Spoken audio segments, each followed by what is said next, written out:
અમદાવાદમાં ટિકિટની જાહેરાત બાદ કાર્યકરોમાં ભારે રોષ જોવા મળી રહ્યો છે। કાર્યકરોએ ચાંદખેડામાં ગાંધીનગર દક્ષિણ બેઠકની ઓફિસ પર પહોંચી હલ્લાબોલ કર્યું। અલ્પેશ ઠાકોરની ઓફિસમાં હોબાળો કર્યો। ઓફિસમાં બેસેલા લોકોએ કાર્યકરોની સમગ્ર વાત શાંતિથી સાંભળી હતી। સ્થાનિક સ્વરાજની ચૂંટણીને લઈને રાજ્યભરના ઉમેદવારોએ ઢોલ નગારાના તાલે શક્તિ પ્રદર્શન કરી ઉમેદવારી ફોર્મ ભર્યું। સ્થાનિક સ્વરાજની ચૂંટણીને લઈને પ્રદર્શન સાથે ઉમેદવારી ફોર્મ ભરવાનું શરૂ કર્યું। અમદાવાદના ચાંદખેડા વોર્ડના કોંગ્રેસના ઉમેદવાર રાજશ્રી કેસરીએ ઉમેદવારી ફોર્મ ભર્યું હતું। જિલ્લા પંચાયત કચેરીએ સમર્થકો સાથે પહોંચીને ફોર્મ ભર્યું। ચાંદખેડા વોર્ડમાંથી જીતીને આવવાનો વિશ્વાસ પણ વ્યક્ત કર્યો। આ બાજુ અરવલ્લીમાં પણ ઉમેદવારી ફોર્મ ભરવા લાઈન લાગી છે। મેઘરજ ખાતે ભાજપ અને કોંગ્રેસના ઉમેદવારોનો ફોર્મ ભરવા માટે જમાવડો થયો। મેઘરજ ખાતે રૂપલબેન પંડ્યાએ ઉમેદવારી ફોર્મ નોંધાવ્યું હતું। જંગી રેલી સાથે મામલતદાર કચેરીએ પહોંચ્યા। 20 મેઘરજ જિલ્લા પંચાયતની બેઠક માટે ઉમેદવારી નોંધાવી। મંત્રી પીસી બરંડાની હાજરીમાં નોંધાવી ઉમેદવારી। ખેડામાં મહેમદાબાદ મામલતદાર કચેરી ખાતે ભાજપના તમામ ઉમેદવારોએ ઉમેદવારી પત્રો ભર્યા। જિલ્લા પંચાયત, તાલુકા પંચાયત અને નગરપાલિકાની પેટા ચૂંટણી માટે ભાજપના ઉમેદવારો એક સાથે ઉમેદવારી નોંધાવી। જિલ્લા પંચાયત માટે 6, તાલુકા પંચાયત માટે 26 અને નગરપાલિકાની પેટા ચૂંટણી માટે 3 ઉમેદવારોએ ફોર્મ ભાજપ દ્વારા ભરવામાં આવ્યા। ધારાસભ્ય અર્જુનસિંહ ચૌહાણ અને મોટી સંખ્યામાં કાર્યકરો હાજર રહ્યા। તમામ ઉમેદવારોએ સાથે મળીને ઉમેદવારી નોંધાવી। તો નર્મદામાં પણ ભાજપ કોંગ્રેસના ઉમેદવારો શક્તિ પ્રદર્શન સાથે ઉમેદવારી નોંધવા આવ્યા। ભાજપ, કોંગ્રેસ અને આમ આદમી પાર્ટી દ્વારા ઉમેદવારો જાહેર કરીને આજે ફોર્મ ભરવાની પ્રક્રિયા શરૂ કરવામાં આવી। ભાજપે જિલ્લા પંચાયતની 22માંથી 21 અને તાલુકા પંચાયતની 102માંથી 101 બેઠક માટે ઉમેદવારો જાહેર કર્યા। ભાજપે મોટાભાગે નવા ચહેરાઓને તક આપતા જૂના નેતાઓમાં નિરાશા પણ જોવા મળી રહી છે, જેના કારણે પાર્ટીમાં મિશ્ર પ્રતિસાદ જોવા મળી રહ્યો છે। સુરેન્દ્રનગરના જિલ્લા કલેક્ટર કચેરી ખાતે મહાનગરપાલિકાની ચૂંટણી માટે કોંગ્રેસના વોર્ડ નંબર 11ના ઉમેદવારોએ ફોર્મ ભર્યું। ઢોલ નગારા સાથે તેમજ સમર્થકો સાથે ફોર્મ ભરી જીતનો વિશ્વાસ વ્યક્ત કર્યો। ઢોલના તાલથી આખી કચેરી ગજવી દીધી, ભાજપ પર પ્રહાર કર્યા હતા। આ તરફ રાજકોટમાં ઉમેદવારી ફોર્મ ભરતી વખતે અનોખા દ્રશ્યો જોવા મળ્યા। વોર્ડ નંબર 8ના કોંગ્રેસના કોર્પોરેટર રણજીત મુંદવા આજે પરંપરાગત શૈલીમાં ઉમેદવારી નોંધાવવા પહોંચ્યા। ચૂંટણીના ઢોલ નગારાના ગણગણાટ સાથે તેઓ અશ્વ પર સવાર થઈને ફોર્મ ભરવા આવ્યા। તેમની સાથે મેહુલ મકવાણા અને પુષ્પાબેન સહિતના અન્ય ઉમેદવારો પણ આ મિશનમાં જોડાઈને પોતાની દાવેદારી નોંધાવી હતી। ઉમેદવારોએ વિજય વિશ્વાસ સાથે ચૂંટણી મેદાનમાં ઝંપલાવ્યું। તો ભરૂચ જિલ્લા ભાજપના સંગઠન મંત્રી નયના વકીલના પતિ નીતિન વકીલે અંકલેશ્વર નગરપાલિકાની ચૂંટણીમાં અપક્ષ ઉમેદવારી નોંધાવી। ગત ચૂંટણીમાં ભાજપમાંથી જીતેલા નીતિન વકીલે વોર્ડ નંબર 1માં અપક્ષ ઉમેદવારી નોંધાવતા ખળભળાટ મચી ગયો। તો પ્રવીણ મોદી, જાગૃતિ આંદાવાલા, નીતિન વકીલ અને યોગિતા પટેલ ઉમેદવારી નોંધાવી। ભાજપમાં શિક્ષિત આગેવાનોને નજરઅંદાજ કરવામાં આવતા હોવાના આક્ષેપ સાથે અપક્ષ ઉમેદવારી નોંધાવી। છોટાઉદેપુરમાં ઝેર જિલ્લા પંચાયત બેઠક ઉપરથી આમ આદમી પાર્ટીના ઉમેદવાર રાજેશ રાઠવાએ ઉમેદવારી નોંધાવી। આપના વિધાનસભાના પ્રભારી વિનુ રાઠવાની ઉપસ્થિતિમાં મોટી સંખ્યામાં સમર્થકો સાથે જિલ્લા સેવા સદન ખાતે ઉમેદવારી નોંધાવી। રાજેશ રાઠવાએ જીતનો વિશ્વાસ વ્યક્ત કર્યો। મોરબી નગરપાલિકાના પૂર્વ પ્રમુખ લલિત કામરિયા અને મહાનગરપાલિકા માટે વોર્ડ નંબર 8માંથી ટિકિટ ન મળતા ભાજપમાંથી બળવો કરી અપક્ષ ઉમેદવારી નોંધાવી। લલિતભાઈ કામરિયા પોતાના વિસ્તારના સમર્થકોને સાથે રાખીને મોટી સંખ્યામાં ઉમેદવારી ફોર્મ ભરવા સેવા સદન ખાતે પહોંચ્યા છે। તો કડીના કોંગ્રેસ દ્વારા આજે 25 ફોર્મ રજૂ કરવામાં આવ્યા। જિલ્લા પંચાયતની 5 બેઠક અને તાલુકા પંચાયતની 20 બેઠકો મળી 25 ફોર્મ રજૂ કરાયા, જ્યારે આમ આદમી પાર્ટી દ્વારા કુલ 13 ફોર્મ અત્યાર સુધીમાં રજૂ કરાયા। જિલ્લા પંચાયતની 4 અને તાલુકા પંચાયતની 9 બેઠકો પર અત્યાર સુધીમાં આપના ઉમેદવારોએ ઉમેદવારી નોંધાવી। આ તરફ ડાંગ જિલ્લામાં કોંગ્રેસે ફોર્મ ભરવાની શરૂઆત કરી। વઘઈ જિલ્લા તાલુકા પંચાયત કોંગ્રેસના ઉમેદવારો ઢોલ નગારા સાથે ફોર્મ ભરવા પહોંચ્યા। સ્થાનિક સ્વરાજની ચૂંટણીમાં જિલ્લા પંચાયત સાકરપાથળ બેઠક પર મંગળ ગાવિતે ફોર્મ ભર્યું। પૂર્વ ધારાસભ્ય મંગળ ગાવિતે વઘઈ તાલુકા પંચાયતની તમામ 16 બેઠક ઉપર જીતનો દાવો કર્યો। વલસાડ જિલ્લાની પારડી તાલુકા પંચાયતની બેઠક માટે ભાજપના ઉમેદવારોએ આજે સામૂહિક ઉપસ્થિત રહી અને ફોર્મ ભર્યા। આ પ્રસંગે રાજ્યના નાણાં અને શહેરી વિકાસ મંત્રી કનુભાઈ દેસાઈની સાથે વલસાડ જિલ્લા ભાજપના અગ્રણીઓ અને કાર્યકર્તાઓ મોટી સંખ્યામાં ઉપસ્થિત રહ્યા। ઉમેદવારો શક્તિ પ્રદર્શન સાથે પારડી તાલુકા પંચાયત અને મામલતદાર કચેરી પર પહોંચી ચૂંટણી અધિકારી સમક્ષ ફોર્મ ભર્યા હતા। બનાસકાંઠા જિલ્લામાં દાંતા તાલુકા મથકે ઉમેદવારી ફોર્મ ભરવા ઉમેદવારો અને તેમના ઠેકેદારોનો મેળાવડો જામ્યો હતો। દાંતા તાલુકામાં 20 તાલુકા પંચાયત અને જિલ્લા પંચાયતની 4 બેઠક માટે હાલ ઉમેદવારી પત્રો ભરાઈ રહ્યા છે। વિધાનસભામાં આપ પાર્ટીમાંથી ઉમેદવાર કરી ચૂકેલા રેવાભાઈ આ વખતે તાલુકા પંચાયતની ચૂંટણીનો સ્વાદ ચાખવા ઉમેદવારી નોંધાવી। કોંગ્રેસે કોઈપણ જાતનો વિકાસ કર્યો નથી તેવો દાવો કર્યો। આપ પાર્ટીમાં ઉમેદવારી કરી।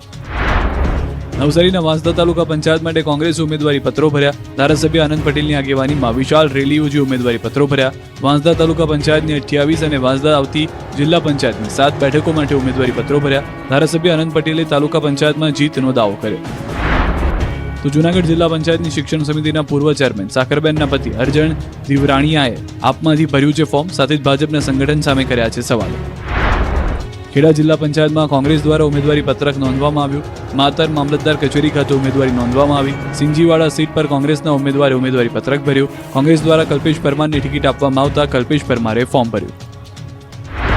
સ્થાનિક સ્વરાજની ચૂંટણીને લઈને પક્ષ પલટાની મોસમ પૂર બહારમાં ખેલી. ટિકિટ ન મળતા નેતાઓ પાટલી બદલી. પેરાશૂટ ઉમેદવાર થોપી બેસાડવાની ગતિવિધિ વિરુદ્ધ પહેલા અમદાવાદના ચાંદખેડા વોર્ડના કોંગ્રેસ પ્રમુખ જીતેન્દ્ર સોલંકીએ બળાપો ઠાલવ્યો અને બીજા જ દિવસે વિસ્તારમાં લાગી ગયા પીળા પોસ્ટર, જેમાં સ્પષ્ટ લખ્યું છે કે ચાંદખેડામાં પેરાશૂટ ઉમેદવાર નહીં ચાલે. આ પોસ્ટર કોણે લગાવ્યા છે અને કઈ પાર્ટીને ઉદ્દેશીને લગાવ્યા છે એ કહેવું મુશ્કેલ છે, પરંતુ કોંગ્રેસ વોર્ડ પ્રમુખે ઠાલવેલા બળાપાના બીજા જ દિવસે આ પ્રકારના પોસ્ટર લાગતા તેને કોંગ્રેસ સાથે જોડવામાં આવી રહ્યા છે. શહેરના Chandkheda, IOC road, new CG road, D Cabin વિસ્તારમાં આ પ્રકારના પોસ્ટર્સ લાગ્યા છે. આ તરફ સુરત મહાનગરપાલિકાની ચૂંટણી પહેલા આપને મોટો ઝટકો લાગ્યો છે. વોર્ડ નંબર 12 ના આપના ઉમેદવાર પ્રીતિ સદાદિયાએ ટિકિટનો અસ્વીકાર કરી પક્ષમાંથી રાજીનામું આપ્યું, સાથે જ કોંગ્રેસનો હાથ પકડી લીધો.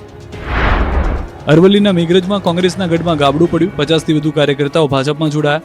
જરડાના પૂર્વ સરપંચ કનુ ખોખીરિયા ભાજપમાં જોડાયા. મંત્રી પીસી બરંડાની હાજરીમાં ભાજપમાં જોડાયા. આ બાજુ ચૂંટણી ટાણે જ ભાજપમાં વધુ એક ભંગાણ થયું. અરવલ્લીના બાયડમાં ભાજપને મોટો ઝટકો લાગ્યો. લાંક વિસ્તારના 200 થી વધુ આગેવાનો કોંગ્રેસમાં જોડાયા. સરપંચ, ડેપ્યુટી સરપંચ સહિતના નેતાઓ કોંગ્રેસમાં જોડાયા. જિલ્લા પ્રમુખ અરુણ પટેલની હાજરીમાં કોંગ્રેસનો ખેસ પહેર્યો. આ તરફ અરવલ્લી ભાજપમાં પણ ભડકો જોવા મળ્યો. વિવિધ બેઠક પર અંદરખાને નારાજગી.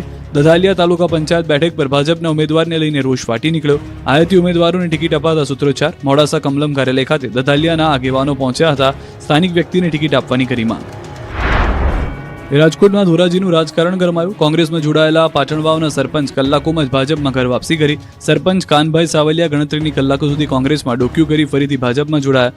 ગઈકાલે સવારે કોંગ્રેસનો કેસ ધારણ કર્યા બાદ ફરી ભાજપમાં જોડાયા. પોતાના સાથી આગેવાનો અને સભ્યો સાથે ફરી ભાજપનો કેસરિયો ધારણ કર્યો. મૂળ પ્રવાહમાં રહેવું વધુ યોગ્ય હોવાથી પાછા ફર્યા હોવાનો દાવો કર્યો. આ તરફ દાહોદના પૂર્વ ભાજપના નગરપાલિકા 5 કાઉન્સિલ કોંગ્રેસમાં જોડાયા. દાહોદ નગરપાલિકા વોર્ડ નંબર 1 ના કાઉન્સિલર લખન રાજગોર કોંગ્રેસમાં જોડાયા. લખન રાજગોર સાથે દાહોદ નગરપાલિકાના અન્ય 5 જિલ્લા નગરસેવકો પણ કોંગ્રેસમાં જોડાયા. ભાજપે ટિકિટ નહીં આપતા કોંગ્રેસનો કેસ ધારણ કર્યો. દાહોદના ભાજપ તાલુકા સભ્ય કોંગ્રેસમાં જોડાયા. દાહોદના ઉચવાણિયા તાલુકા પંચાયત બેઠકમાં સભ્ય વજીરભાઈ કોંગ્રેસમાં જોડાયા. ભાજપા દ્વારા અન્યાય કરતા હોવાના આક્ષેપો સાથે ભાજપમાંથી આપ્યું હતું રાજીનામું. 400 જેટલા સમર્થકો સાથે તાલુકા સભ્ય કોંગ્રેસમાં જોડાયા. પૂર્વ ધારાસભ્ય વજયસિંહ પણદા અને તાલુકા પ્રમુખ દિનેશભાઈ હસ્તે કેસ ધારણ કર્યો. આ બાજુ વડોદરાના સાવલી નગરપાલિકાના વોર્ડ નંબર 5 થી ટિકિટ નહીં મળતા ભાજપ નેતા વૈશલાલ પુરોહિત રડી પડ્યા હતા. મહિલા મોરચાના મહામંત્રી પદેથી રાજીનામું આપ્યું અને આક્રોશ ઠાલવતા ધ્રુસકે રડી પડ્યા. વર્ષોથી કાર્ય કરવા છતાં અવગણના થવાની કરી ફરિયાદ. વડોદરા ભાજપે જિલ્લા પંચાયતની ટિકિટ ઇન્સ્ટાગ્રામ સ્ટાર અંકિતા પરમારને આપતા હોબાળો. સેટિંગબાજી કરીને અંકિતા પરમારને ટિકિટ અપાયાનો આક્ષેપ. ટિકિટ માંગનાર નયનાબેન પરમાર અપક્ષ ઉમેદવારી નોંધાવશે. સોશિયલ મીડિયા સ્ટાર અને વડોદરા તાલુકા પંચાયતના પૂર્વ પ્રમુખ અંકિતા પરમારને ભાજપે વડોદરા જિલ્લા પંચાયતની પોર બેઠક પરથી ટિકિટ આપી. ઇન્સ્ટાગ્રામ પર 1 મિલિયન ફોલોઅર્સ ધરાવતા અંકિતા પરમાર ગુજરાત ભાજપ યુવા મોરચાના ઉપાધ્યક્ષ પણ છે.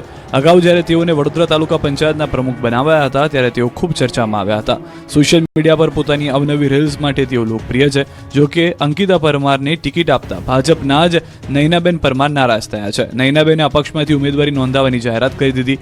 આક્ષેપબાજી કરતા નયનાબેનના પતિ રાજેશ પરમારે કહ્યું કે ટિકિટમાં રૂપિયાનો વહીવટ થયો છે. આ તરફ અંકિતા પરમારે ટિકિટ આપવા બદલ પાર્ટીનો આભાર માન્યો. એટલું જ નહીં, ભરોસો વ્યક્ત કર્યો કે નયનાબેન મારા બહેન જેવા છે, તેઓની નારાજગી જરૂર દૂર થશે.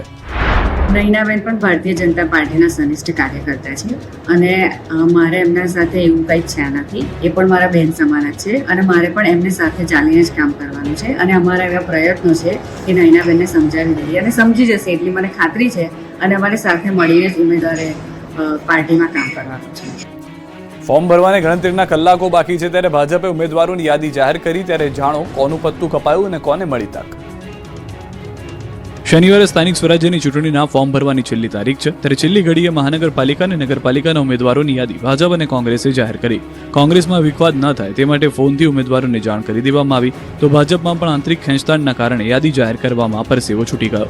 ઉમેદવારોની પસંદગીને લઈને ભાજપને ભીંસ પડી ગઈ. અમદાવાદ મહાનગરપાલિકાના 48 વોર્ડની 192 બેઠક માટે ભાજપે ઉમેદવારોના નામ જાહેર કર્યા.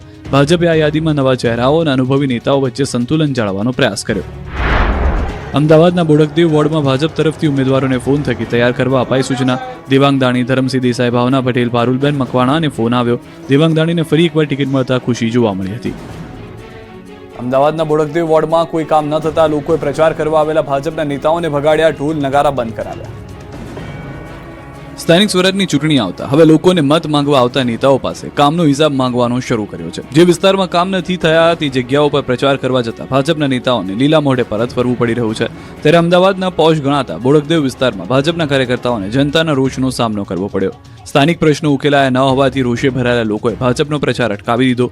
જ્યારે બોડકદેવ વોર્ડમાં ભાજપના સ્થાનિક નેતાઓ, પૂર્વ કોર્પોરેટર વાસંતીબેન પટેલ અને ધનરાજ દેસાઈ સહિતના નેતાઓ ઢોલ નગારા સાથે પ્રચાર કરવા માટે પહોંચ્યા. ત્યારે અમદાવાદના બોડકદેવ વિસ્તારમાં ભાજપ ભગાવોના દ્રશ્યો સામે આવ્યા. સ્થાનિકોએ ભાજપના ઢોલ નગારા બંધ કરાવી દીધા અને કાર્યકર્તાઓને વિસ્તાર છોડવા મજબૂર કર્યા. સ્થાનિકોનો આરોપ છે કે છેલ્લા 5 વર્ષથી નેતાઓ અહીં ડોકાયા પણ નથી. અનેક ફરિયાદો છતાં ગટર લાઈન ઉભરાઈ રહી છે, રસ્તાઓ બિસ્માર છે અને લાઇટોના પણ કોઈ ઠેકાણા નથી. કામ નથી તો મત નથીના નારા સાથે લોકોએ ભાજપના નેતાઓને ભગાડ્યા. જનતાના રોષ સામે કાર્યકર્તાઓ લાચાર દેખાયા અને પ્રચાર પડતો